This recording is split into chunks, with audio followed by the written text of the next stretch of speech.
bàyyi mu ngi noonu moo fi nekk naan la ay jaañe ñi dañoo bëgg lekk ak dañoo nii dañoo naax bañal bul bàyyi benn yoon essaye ñu daal di dem si sunu daanaka dernier sujet bi nga xamante ni moom la ñuy waxtaanee concernant transport ferroviaire bi nga xamante ni nii gis nañ ay avancées yu bari yoo xamante ni mi ngi ci daal di am moom la ministre bi nga xamante ni moom la ñu dénk lépp lu jëm ci wàllum infrastructure transport terrestre et aérien muy ki nga xamante ni moom moo daal di nekk Yankoba Diémé wax na ko nee na dinañ mën a transporter lu toll ci 3000 sénégalais entre Dakar ak Tivaouane en passant par gare Pout ak bi nga xamante ni moom moo di Thiès waaye tamit def ay déplacement diggante Dakar ak Mbacké jaaree ko ci gare bi nga xamante ni moom moo nekk Diourbel Bambey moom nekk déclaration yi nga daal di def bi mu daal di def ba mi ngi waajal def li nga xamante ni moo di essai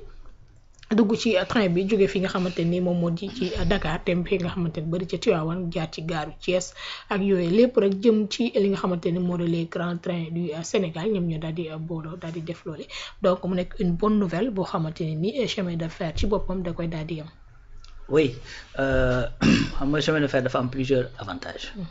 que ça soit mu nekk ci transport de marchandises que ça soit mu nekk ci transport de minerais parce que loolu mooy xew ICS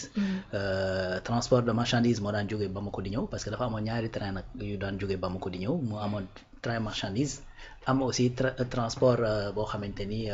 kii la transport de personnes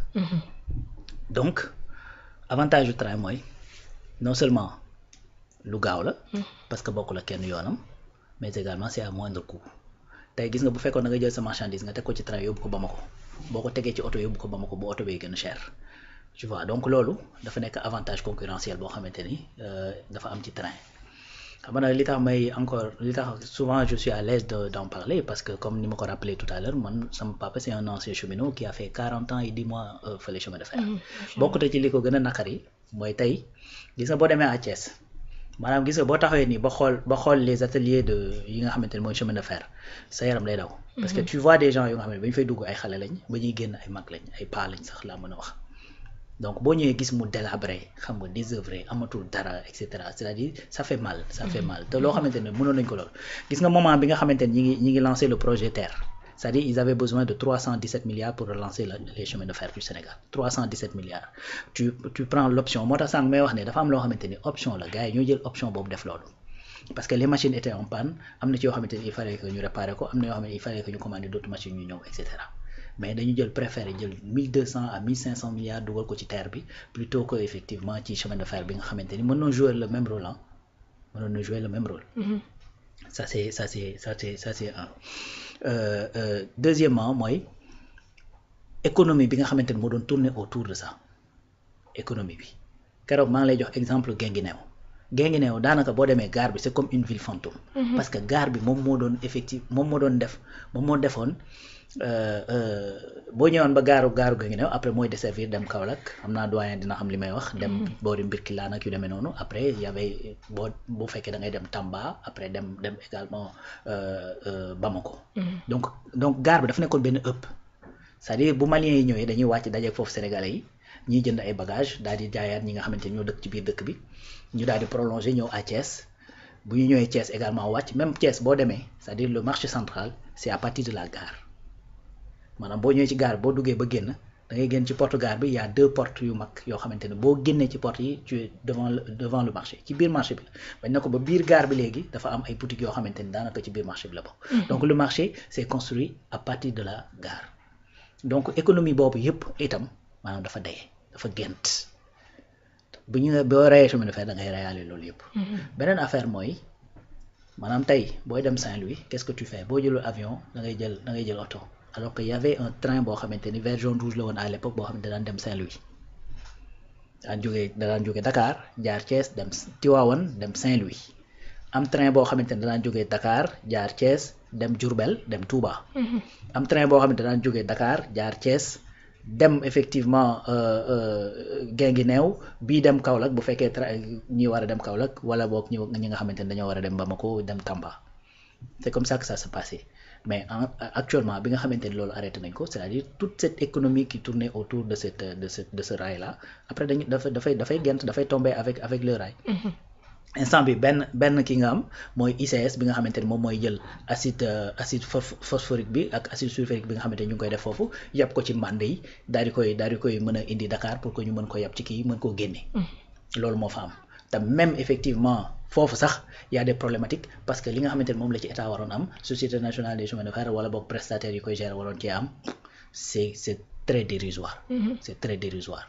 Donc voilà les enjeux parce que nag développement encore une fois keroog rek je le rappelé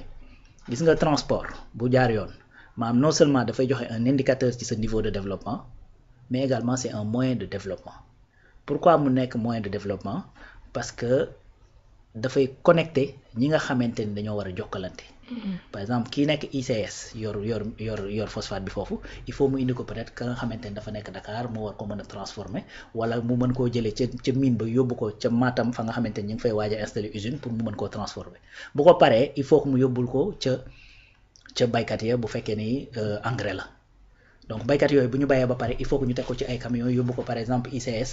nu ma koy tuddati Sonacos par exemple wala beneen société boo xamante ni dafay transformer loolu yëpp ci ay yoon lay jaar et plus yoon yi di baax. Plus yoon yi di yaatu plus trajet bi di gën a gàtt. Donc plus tu as du gain de temps plus économiquement tu es performant plus tu fais du bénéfice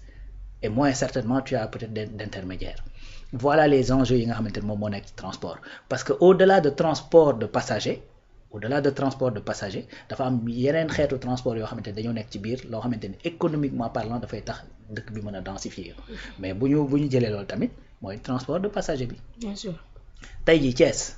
maanaam waru woon poser problème à qui que ce soit nga dëkk Thiès di xëy Thiès di fa jóge ñu ñëw liggéey si di wàcc dem dafa waroon nekk loo xamante ni lu yomb la. yàgg na fi am na petit train bleu mi ngi fi woon et puis les grands trains du Sénégal léegi agsi na c'est vrai que ñu ngi ciy liggéey bu am solo mais loolu dafa waru nekk problème war nga mën a dëkk par exemple à Saint-Louis nga xëy suba ñëw Dakar lijjanti li ngay lijjanti jëlaat sa train dellu Saint-Louis. sans tambour ni trompette sans problème. Donc loolu je pense que également c'est un autre point positif boo xamante ni le ministre du transport mi ngi ciy liggéey parce que raay nag avantage boobu loolu la mooy que ni mën na transporter lu bari. À moindre coût et rapidement donc keroog maa ngi lay rappeler fii gis nga bu ñu retourné en 1900 en France ils ont construit plus de 400 000 kilomètres de route ci raay bi ils ont construit plus de 40 000 kilomètres de route en 1900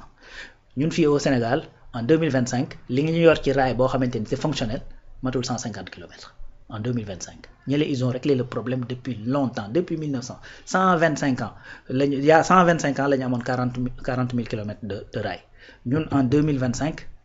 rail bu fonctionnel bi ñu fi am c'est moins de 150 kilomètres.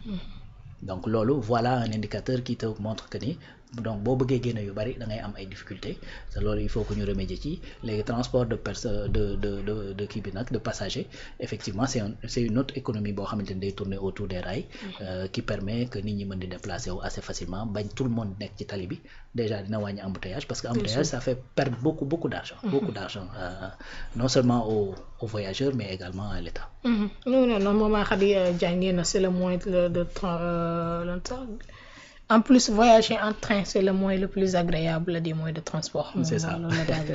la daal di wax na. C'est ça da ci daal di neex dinaa ko ñam dinaa dugg train. daal di voyager ñëwaat ndax man bruit bi rek laa ci daan dégg cornet bi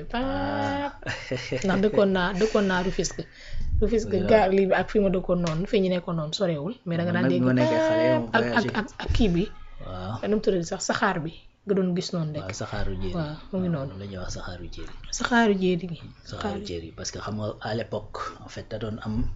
xam nga les trains yi ak bateaux yi c'était à vapeur donc dañ doon génne benn saxaar ci kaw léegi nag saxaar bi bu ci